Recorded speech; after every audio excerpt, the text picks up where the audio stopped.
Malam yang terlarang. Malam itu, suasana di desa kami terasa berbeda. Hujan deras mengguyur, menciptakan suasana mencekam yang mengisi setiap sudut dengan suara gemuruh petir dan desiran angin. Di tengah kegelapan malam, aku duduk di teras rumah, mendengarkan suara hujan sambil mengingat rencana untuk pergi menonton pertunjukan ketoprak di desa sebelah. Kampung kami dikenal karena cerita-cerita mistis yang sering disampaikan oleh para orang tua.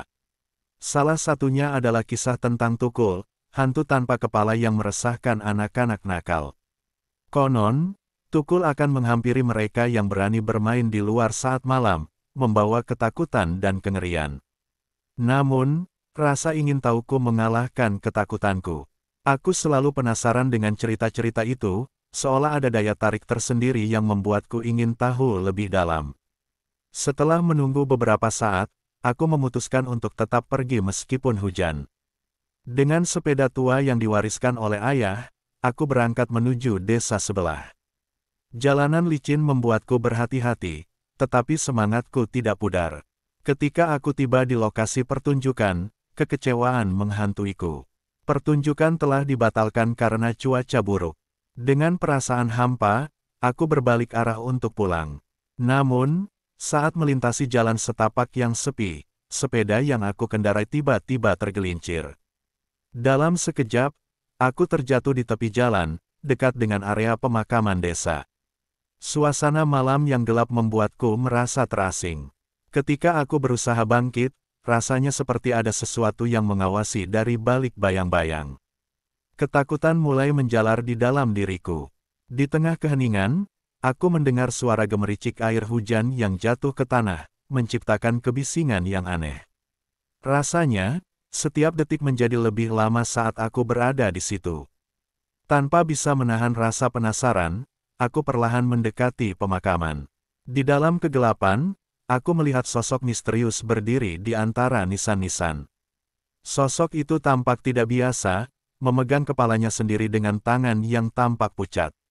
Suara detak jantungku semakin kencang, dan aku merasa terjebak dalam ketakutan yang mendalam. Instingku berkata untuk segera pergi, tetapi kakiku seolah membatu. Dalam sekejap, sosok itu menoleh ke arahku, dan aku merasakan tatapannya yang menembus ke dalam jiwa. Dengan secepat kilat, aku berlari menjauh, melintasi jalan setapak dengan napas yang terengah-engah. Aku tak berani menoleh ke belakang, takut melihat sosok itu mengikutiku. Di tengah pelarianku, aku bertemu dengan seorang bapak tua yang berjalan perlahan di jalan. Ketika dia mendekat, aku terkejut melihat bahwa dia juga memegang kepalanya sendiri. Rasa takut yang meluap-luap membuatku berlari secepat mungkin tanpa memperhatikan arah. Mungkin dia adalah bagian dari misteri yang sama, atau mungkin dia adalah sosok yang lebih menakutkan. Akhirnya, setelah berlari tanpa henti, aku sampai di rumah. Dalam keadaan napas yang terengah-engah, aku menceritakan pengalaman mengerikan itu kepada ayahku. Dia hanya memandangku dengan cemas, seolah dia mengerti bahwa malam itu tidak akan mudah dilupakan. Setelah kejadian itu, setiap malam saat hujan turun, bayangan sosok-sosok aneh itu menghantui pikiranku. Cerita tentang Tukul yang sering diceritakan oleh orang tua di kampung kini terasa lebih nyata. Aku bertekad untuk mencari tahu lebih banyak tentang sosok yang kutemui malam itu dan menyelidiki misteri yang menyelubungi kampungku. Namun, dalam benakku, aku juga merasakan ketakutan yang mendalam, seolah malam yang terlarang itu baru saja dimulai. Mencari jawaban. Keesokan harinya, rasa penasaran yang menyelimuti pikiranku tidak juga mereda. Malam yang penuh kengerian itu terus menghantuiku, membuatku terjaga hingga larut malam. Suara gemuruh petir dan hujan yang turun deras menambah ketegangan di dalam hatiku. Aku merasa bahwa ada sesuatu yang harus kutemukan, sebuah jawaban untuk mengusir rasa takut yang terus menggerogoti. Dengan tekad bulat, aku memutuskan untuk pergi ke rumah Mbah Pono, warga tertua di kampung kami. Beliau dikenal sebagai penyimpan banyak cerita dan pengetahuan tentang hal-hal mistis yang berkaitan dengan tradisi dan kepercayaan masyarakat setempat. Mbah Pono adalah sosok yang dihormati, dan akulah yang paling penasaran untuk mendapatkan penjelasan tentang Tukul. Saat tiba di rumah Mbah Pono, suasana hening menyelimuti. Pintu depan terbuka sedikit, dan aku bisa melihat kursi goyang tua di dalam rumah yang bergetar pelan. Namun, saat aku mengetuk pintu dan memanggil namanya, tidak ada jawaban. Hati ini mulai merasakan firasat buruk. Aku berusaha menunggu beberapa saat, tetapi tidak ada tanda-tanda kehadiran Mbah Pono. Akhirnya, seorang tetangga mendekat dan memberitahuku bahwa Mbah Pono baru saja meninggal dunia semalam. Berita itu membuatku terkejut. Dalam hati, aku merasa bahwa aku tidak akan pernah mendapatkan kesempatan untuk mendengar cerita yang selama ini kucari. Kehilangan Mbah Pono menjadi suatu kehilangan besar bagi kampung kami, dan aku merasakan beban penyesalan yang mendalam. Kembali ke rumah, aku merenungkan kejadian itu. Aku tidak bisa membiarkan rasa ingin tahuku menghilang begitu saja. Dengan semangat yang tetap menyala, aku pergi ke rumah temanku, Wono, yang selalu menjadi teman baikku. Dia adalah satu-satunya orang yang bisa kutemui untuk berbagi cerita dan mencari tahu lebih lanjut. Sesampainya di rumah Wono, aku langsung menceritakan pengalaman mengerikanku di pemakaman. Wono mendengarkan dengan seksama, tetapi ada sesuatu yang aneh dalam tatapannya.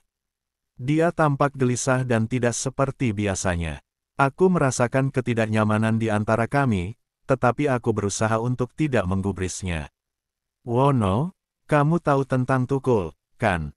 Tanyaku, berharap dia bisa memberikan penjelasan. Namun, dia hanya mengangguk pelan dan mengalihkan pandangannya keluar jendela. Aku tidak tahu banyak, hanya cerita-cerita yang diceritakan orang tua. Aku tidak puas dengan jawaban itu. Tapi, kamu pasti pernah mendengar sesuatu yang lebih dalam. Apa ada yang aneh terjadi di kampung kita belakangan ini? Tanyaku dengan nada mendesak. Wono terdiam sejenak, seolah berpikir keras. Sebaiknya kita tidak membahasnya. Kadang, ada hal-hal yang lebih baik dibiarkan tidak diketahui, ujarnya dengan nada penuh keraguan. Rasa curiga mulai menggerogoti pikiranku. Ada sesuatu yang dia sembunyikan, dan aku tidak bisa membiarkannya begitu saja. Aku berusaha membujuknya lebih lanjut, tetapi dia tetap enggan menjelaskan lebih dalam. Akhirnya, aku memutuskan untuk pergi, tetapi tidak sebelum melihat raut wajahnya yang gelisah. Sepertinya, ada sesuatu yang lebih besar dari sekadar cerita hantu yang sedang terjadi di kampung kami. Selama beberapa hari berikutnya, aku terus mencari informasi tentang Tukul dan praktik-praktik mistis lainnya. Beberapa warga desa yang kutemui tampak gelisah saat aku menyinggung tentang hantu tanpa kepala itu. Mereka seolah menghindari topik tersebut, dan itu semakin membuatku curiga. Suatu malam, saat aku berjalan-jalan di sekitar desa, aku mendengar desas-desus tentang praktik pesugihan yang dilakukan oleh beberapa pedagang UMKM. Mereka dikabarkan telah melakukan perjanjian dengan makhluk halus untuk mendapatkan kekayaan dengan cara yang sangat mengerikan. Rasa penasaran ini kembali membakar semangatku untuk menggali lebih dalam. Keesokan harinya, aku mulai mengumpulkan informasi tentang pedagang-pedagang kaya yang muncul tiba-tiba. Mereka biasanya tidak memiliki latar belakang bisnis yang jelas, tetapi tiba-tiba saja menjadi sangat sukses. Aku merasa bahwa ini mungkin ada hubungannya dengan apa yang telah kutemukan. Aku mengunjungi pasar dan mengamati para pedagang. Beberapa dari mereka terlihat sangat bersemangat, tetapi ada juga yang tampak gelisah, seolah ada beban berat yang mereka pikul. Dalam obrolan santai, aku mencoba menggali informasi. Beberapa dari mereka menghindar saat aku menyinggung tentang kekayaan dan ritual, membuatku semakin penasaran. Suatu malam, aku memutuskan untuk mengikuti rumor yang beredar tentang ritual pesugihan. Aku mendengar bahwa salah satu pedagang terkenal di desa akan mengadakan sebuah upacara untuk memanggil makhluk halus. Dengan hati-hati, aku merencanakan untuk menyaksikan ritual tersebut secara diam-diam, berharap bisa mendapatkan jawaban yang selama ini kucari. Dengan semangat yang membara, aku bersiap untuk menghadapi malam yang penuh misteri, tanpa mengetahui bahwa langkahku selanjutnya akan membawaku ke dalam kegelapan yang lebih dalam dari yang pernah aku bayangkan. Tumbal yang hilang. Setelah beberapa hari menelusuri jejak misteri di kampung, rasa penasaran dan ketidakpastian semakin menggerogoti pikiranku. Cerita tentang pesugihan yang menyelimuti para pedagang UMKM semakin sering kudengar. Mereka yang awalnya tampak biasa-biasa saja kini tiba-tiba menjadi kaya raya, dan aku merasa ada hubungan erat antara kekayaan mereka dan hantu tukul yang selama ini menghantuiku. Suatu malam, setelah mendengar desas-desus lebih lanjut, aku memutuskan untuk melanjutkan penyelidikan. Langkahku membawa aku menuju pasar malam, tempat di mana pedagang berkumpul untuk menjajakan barang dagangan mereka. Suasana pasar dipenuhi dengan suara tawa, teriakan penjual, dan aroma makanan yang menggoda. Namun, di balik keramaian itu, aku merasakan ketegangan yang tidak biasa. Aku mengamati para pedagang dengan seksama. Di antara mereka, aku melihat seorang lelaki tua bernama Pak Haji, yang dikenal sebagai pedagang sukses penjual kain. Dia selalu memiliki pelanggan yang ramai, tetapi belakangan ini, terlihat ada sesuatu yang mengganggunya. Tatapan matanya kosong, dan senyumnya terlihat dipaksakan. Aku memberanikan diri untuk mendekatinya. Pak Haji, bagaimana kabar? Saya mendengar banyak cerita tentang suksesnya usaha Anda, tanyaku, berusaha menciptakan suasana akrab. Dia menatapku sesaat sebelum mengalihkan pandangannya. Alhamdulillah, rezeki tidak pernah terputus, jawabnya dengan nada yang datar. Namun, aku bisa merasakan ketidaknyamanan dalam suaranya. Tapi, kadang-kadang, ada harga yang harus dibayar untuk semua ini. Kata-kata itu membuatku terkejut. Maksud Bapak, tanyaku, berusaha menggali lebih dalam. Namun, Pak Haji hanya tersenyum pahit dan menggelengkan kepala. Lebih baik tidak membahas hal itu. Banyak yang tidak memahami, katanya sebelum pergi menjauh. Saat itu, aku merasa bahwa ada sesuatu yang lebih besar sedang terjadi. Aku mulai mengumpulkan informasi dari pedagang lainnya. Beberapa di antaranya tampak gelisah saat aku menyebutkan tentang ritual pesugihan. Mereka menghindar dan mengalihkan pembicaraan, seolah takut jika ada yang mendengar. Rasa curiga itu semakin menguat, dan aku bertekad untuk menemukan kebenaran. Keesokan harinya, aku mendengar bahwa akan ada sebuah upacara ritual di sebuah tempat yang tersembunyi di pinggir desa. Beberapa pedagang akan berkumpul di sana untuk melakukan ritual pesugihan. Dengan hati-hati, aku merencanakan untuk mengintip upacara tersebut.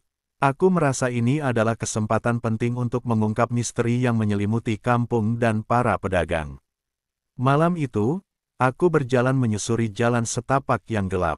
Hujan baru saja reda, dan udara terasa segar, tetapi ada ketegangan yang mengisi setiap langkahku. Setelah beberapa saat, aku sampai di lokasi yang dituju.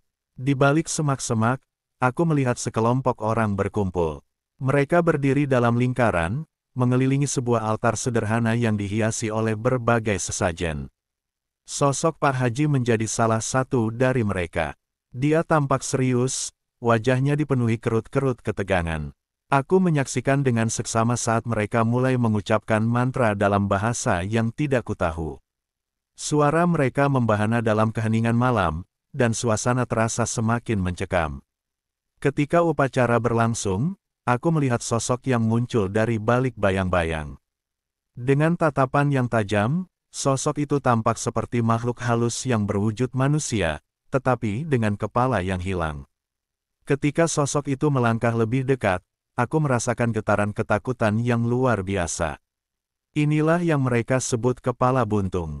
Mereka yang berkumpul di sana tampak semakin tertekan. Suasana menjadi semakin intens ketika mereka mulai memanggil nama-nama, seolah-olah meminta pertolongan dari makhluk itu. Dalam hati, aku merasa bahwa mereka tidak hanya meminta kekayaan, tetapi juga mengorbankan sesuatu yang sangat berharga. Tiba-tiba, suasana berubah drastis. Angin berhembus kencang, dan suara teriakan mulai terdengar dari arah para pedagang. Mereka mulai berlari dalam kepanikan, tetapi kepala buntung tetap berdiri di tempatnya, menatap setiap orang dengan tatapan yang mengerikan. Aku terjebak di antara rasa ingin tahuku dan ketakutan yang mendalam. Saat mereka melarikan diri, aku merasakan ketidakberdayaan. Aku ingin berlari, tetapi kakiku terasa berat. Dalam kekacauan itu, aku melihat Pak Haji terjatuh, terhimpit oleh rasa takut yang melanda. Sosok kepala buntung kemudian menoleh ke arahnya, dan dalam sekejap, Pak Haji tampak terhisap ke dalam kegelapan. Aku terbangun dari keterpanaan dan segera berlari menjauh dari tempat itu. Suara teriakan dan kebisingan mengisi telingaku, tetapi aku tidak berani menoleh ke belakang. Hanya satu yang terlintas di pikiranku, apa yang terjadi pada mereka yang terlibat dalam ritual ini. Setelah kembali ke rumah, hati ini berdebar keras. Semua yang kulihat malam itu mengubah cara pandangku terhadap kekayaan dan keberuntungan. Praktik pesugihan yang dilakukan oleh para pedagang tidak hanya mengandung risiko, tetapi juga konsekuensi yang sangat mengerikan.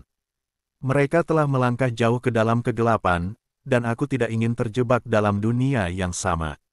Malam itu, saat aku terbaring di tempat tidur, aku merasakan ketakutan yang mendalam. Apa yang kutemui di dalam hutan itu bukan sekadar hantu, tetapi representasi dari pilihan yang diambil oleh orang-orang yang terjebak dalam keinginan untuk mendapatkan lebih. Kesedihan dan penyesalan mulai mengisi hatiku, dan aku berjanji untuk tidak pernah terlibat dalam dunia pesugihan yang mengerikan ini. Dengan bayangan kepala buntung yang terus menghantuiku, aku bertekad untuk mencari cara mengungkap kebenaran lebih lanjut dan melindungi diri dari kegelapan yang mengintai. Namun, aku tahu bahwa jalan ini tidak akan mudah, dan mungkin akan membawa konsekuensi yang lebih besar dari yang pernah kubayangkan. Pertemuan yang menyeramkan. Setelah malam yang penuh kengerian di ritual pesugihan, ketakutan dan rasa ingin tahuku semakin berkecamuk dalam diriku. Aku merasa seolah terjebak dalam pusaran gelap yang tidak bisa aku hindari. Pikiran tentang kepala buntung dan para pedagang yang terlibat dalam praktik terlarang itu terus menghantuiku. Rasa penyesalan mulai menyelimuti, dan aku bertekad untuk mencari tahu lebih lanjut, meskipun risiko yang harus dihadapi semakin besar. Beberapa hari setelah kejadian itu, suasana di kampungku semakin mencekam. Banyak pedagang yang tiba-tiba menghilang, dan desas-desus tentang kutukan pesugihan mulai menyebar di kalangan warga. Mereka yang dulu tampak ceria dan bahagia kini tampak gelisah dan ketakutan. Rasa curiga dan ketidakpastian meresap ke dalam jiwa penduduk desa. Aku merasa terdesak untuk mencari jawaban. Dalam pikiranku, aku teringat pada Mbah Pono, yang meskipun telah tiada, mungkin masih menyimpan kearifan yang bisa membantuku. Tanpa berpikir panjang, aku memutuskan untuk pergi ke tempat pemakamannya. Mungkin aku bisa merasakan kehadirannya atau menemukan petunjuk yang bisa membawaku pada kebenaran. Malam itu, aku berjalan menuju pemakaman dengan hati yang berdebar. Suasana malam yang gelap dan sepi membuatku merinding. Setiap langkahku terasa berat, seolah ada sesuatu yang mengawasi dari kegelapan. Saat tiba di pemakaman, aku memperhatikan nisan-nisan yang berdiri tegak. Di antara mereka, tergeletak nisan Mbah Pono yang sederhana. Aku berdiri sejenak di depan nisan, menutup mata dan berdoa. Dalam hati, aku berharap agar roh Mbah Pono bisa memberiku petunjuk. Tiba-tiba, angin berhembus kencang, membuat dedaunan bergerak dengan liar. Dalam keheningan itu, aku merasakan sesuatu yang aneh. Seolah ada suara yang memanggilku, mengantarkan pada sebuah arah. Dengan rasa penasaran yang membara, aku mengikuti suara itu. Aku berjalan menjauh dari nisan, menuju area pemakaman yang lebih dalam. Di sana, aku melihat cahaya redup yang berasal dari sebuah gundukan tanah. Saat mendekat, aku bisa melihat sosok yang berdiri di sana. Sosok itu adalah seorang wanita tua dengan rambut putih panjang, mengenakan kain putih yang terlihat lusuh. Dia menatapku dengan mata yang tajam, dan aku merasa seolah dia bisa melihat ke dalam jiwaku. "Apa yang kau cari, anak muda?" tanyanya dengan suara yang lembut namun menakutkan. Aku ingin tahu tentang tukul dan pesugihan," jawabku dengan gugup. "Aku ingin memahami apa yang terjadi di kampung ini." Wanita tua itu terdiam sejenak sebelum menggelengkan kepala. "Kau harus berhati-hati dengan apa yang kau cari. Tidak semua jawaban membawa kedamaian. Beberapa jawaban hanya membawa penyesalan." Kata-katanya membuatku terdiam. Namun, rasa ingin tahuku terlalu besar untuk diabaikan. "Tapi, Aku harus tahu. Orang-orang di kampung ini terjebak dalam kegelapan, dan aku ingin membantu mereka. Seruku, berusaha meyakinkan diri sendiri. Dia memandangku dengan penuh perhatian. Jika kau ingin tahu, maka bersiaplah untuk menghadapi kebenaran yang mungkin tak ingin kau dengar. Dia kemudian memberikan sebuah petunjuk. Kau harus pergi ke tempat di mana semua itu dimulai. Temukan tempat yang terlupakan, tempat di mana ritual pertama kali dilakukan. Dengan informasi itu, aku berterima kasih kepada sosok wanita tua dan bergegas pergi. Hatiku berdebar kencang, tetapi aku tahu bahwa jalan ini harus kutempuh. Aku bertekad untuk mencari tempat yang disebutnya, yang konon menjadi sumber dari semua masalah ini. Pagi harinya, aku mulai mencari tahu tentang lokasi yang mungkin dimaksudkan. Aku berbincang dengan warga yang lebih tua, bertanya tentang tempat-tempat yang terlupakan di sekitar desa.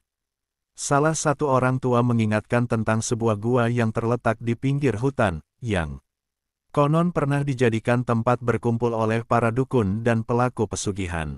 Setelah mendapatkan petunjuk, aku mempersiapkan diri untuk melakukan perjalanan ke gua tersebut. Dengan membawa senter dan sedikit bekal, aku berangkat menuju hutan. Ketika memasuki hutan, suasana terasa semakin mencekam. Suara binatang malam dan desau angin membuatku merasa seolah ada yang mengawasi. Setelah berjalan cukup jauh, aku menemukan mulut gua yang gelap.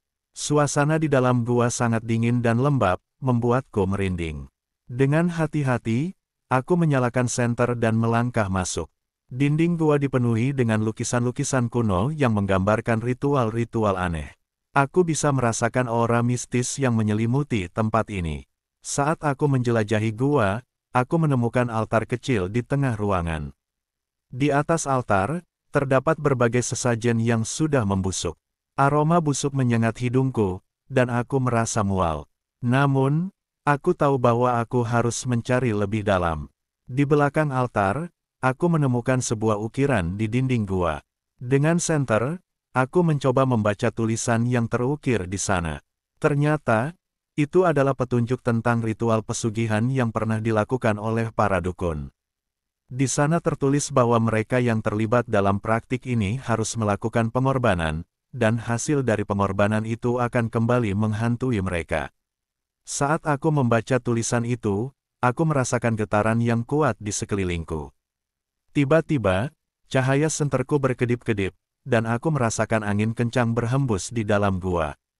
Dalam sekejap, sosok kepala buntung muncul di hadapanku, menatapku dengan mata yang kosong. Aku merasa terjebak dalam kegelapan yang mengerikan. Dengan sekuat tenaga, aku berlari keluar dari gua, jantungku berdebar sangat kencang.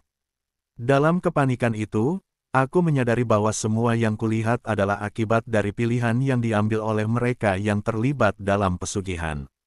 Rasa penyesalan mulai mengisi hatiku, dan aku bertekad untuk menghentikan praktik terlarang ini sebelum terlambat. Setelah tiba di rumah, aku terjatuh di atas tempat tidur dengan napas tersengal-sengal. Semua yang kutemui malam itu membuatku menyadari bahwa kegelapan tidak hanya datang dari sosok hantu, tetapi juga dari pilihan yang diambil oleh manusia. Dan saat itulah aku berjanji pada diriku sendiri untuk mencari cara menghentikan lingkaran kegelapan ini sebelum lebih banyak nyawa terenggut oleh keserakahan dan penyesalan. Penyesalan yang tak terhapuskan. Malam-malam setelah pertemuan menakutkan di gua terus menghantuiku. Setiap kali aku menutup mata, bayangan sosok kepala buntung dan suasana ritual yang penuh kegelapan muncul dalam pikiranku. Rasa takut dan penyesalan bercampur aduk menjadi satu, membuatku merasa seolah terjebak dalam siklus yang tidak kunjung berakhir. Aku tahu bahwa aku harus melakukan sesuatu untuk menghentikan peristiwa mengerikan yang terjadi di kampungku. Keberanianku untuk menghadapi kenyataan mulai tergerus oleh rasa cemas. Banyak pedagang yang telah menghilang, dan mereka yang tersisa tampaknya semakin terjerat dalam kegelapan yang mereka ciptakan sendiri. Aku merasa tidak berdaya, tetapi di dalam hati, aku tidak bisa membiarkan semua ini berlanjut. Aku mulai mencari cara untuk berbicara dengan para pedagang yang tersisa, berharap mereka mau membuka diri tentang apa yang terjadi. Suatu siang, Aku mengunjungi pasar dan menemukan beberapa pedagang yang tampak gelisah. Mereka berbicara dengan suara pelan, seolah takut jika ada yang mendengar. Aku memberanikan diri untuk mendekati mereka. Kalian tahu ada yang tidak beres di sini, kataku dengan tegas. Kita harus berbicara tentang pesugihan dan konsekuensinya. Kita tidak bisa terus hidup dalam ketakutan.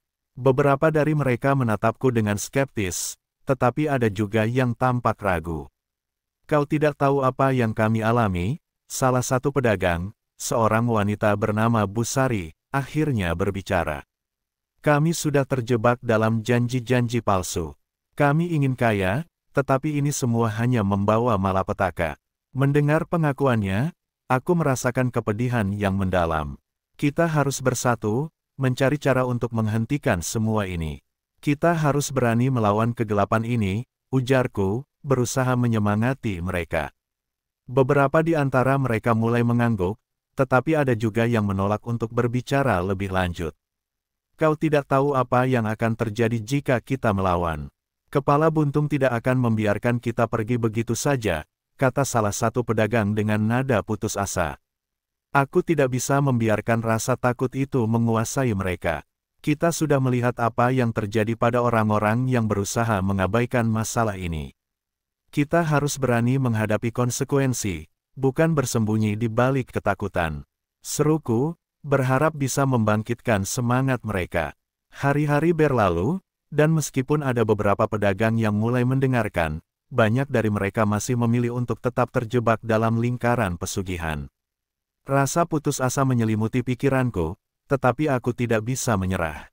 Aku merasa bahwa Mbah Pono, meskipun telah tiada, masih memberikan petunjuk yang bisa membawaku ke jalan yang benar.